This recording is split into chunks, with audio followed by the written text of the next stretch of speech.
పిఠాపురం మీద ఇప్పుడు ఎక్కువ ఫోకస్ కనిపిస్తోంది. ఎందుకంటే అక్కడ పవన్ కళ్యాణ్ పోటీ చేస్తున్నారు. ఇటువైపు చూస్తే సిట్టింగ్ ఎంపీ, కాకినాడ సిట్టింగ్ ఎంపీగా ఉన్న వంగ గీత గారు పోటీ చేస్తున్నారు. అసలు మీ అసెస్మెంట్ ఏంటి? ఈసారి పవన్ కళ్యాణ్ గెలిచే అవకాశం ఉందంటారా? అంటే చాలా మంది అనుకుంటున్నారు, అంటే గెలిచే అవకాశం ఉంది అనుకుంటున్నారు. ఎందుకంటే మనం అక్కడికి వెళ్ళి అక్కడ పబ్లిక్ లో చూడట్లేదు కదండి. మనము ఉట్టిగా మన అంచనాలు లేకపోతే ఎవరైనా మాట్లాడింది విని తప్ప మనం ప్రాక్టికల్ గా అక్కడ ఉండి ఆ పీపుల్ మధ్యలో ఉండి చూడట్లేదు. కాబట్టి మనం పర్టికులర్ గా ఇది అది అని చెప్పలేము.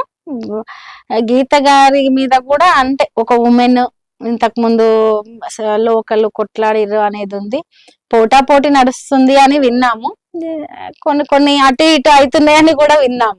ఇక వీళ్ళే గెలవాలి, వీళ్ళే విన్ కావాలి అని నేను పర్టికులర్ గా చెప్పలేను. ఎందుకంటే యాజ్ ఎ ఉమెన్ గా తను కొట్లాడుతుంది. ఇటు పవన్ కళ్యాణ్ గారు కూడా లాస్ట్ టైం కొంత 2 చోట్ల నిలబడి కొంత ఓడిపోయారు. కాబట్టి ఈసారి ఖచ్చితంగా గెలిపించుకోవాలి అని చెప్పేసి ప్రజలలో ఉన్నట్టు కనబడుతుంది.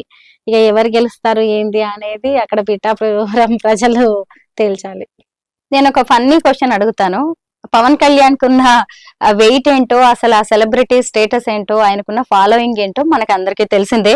ఇటు చూస్తే ఆవిడ వంగ గీత గారు కూడా ఒక ఫైటర్, తనకి రాజకీయంలో ఆవిడ కూడా చాలా సీనియర్.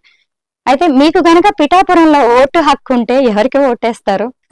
ఇప్పుడు అంటే మనం ఎలా చూస్తారు ఈ రెండింటిని? అంటే ఇప్పుడు పిఠాపురంలో ఓటు హక్కు అంటే లేదు కదండి ఇప్పటికైతే. ఒకటి అటువంటి పరిస్థితి వచ్చినప్పుడు నేను ఎవరు పబ్లిక్ కి సర్వీస్ బాగా చేయగలుగుతాను. ఇప్పుడు వాళ్ళ సెలబ్రిటీయా, తిను ఉమెనా, ఇది నేను ఆలోచించను.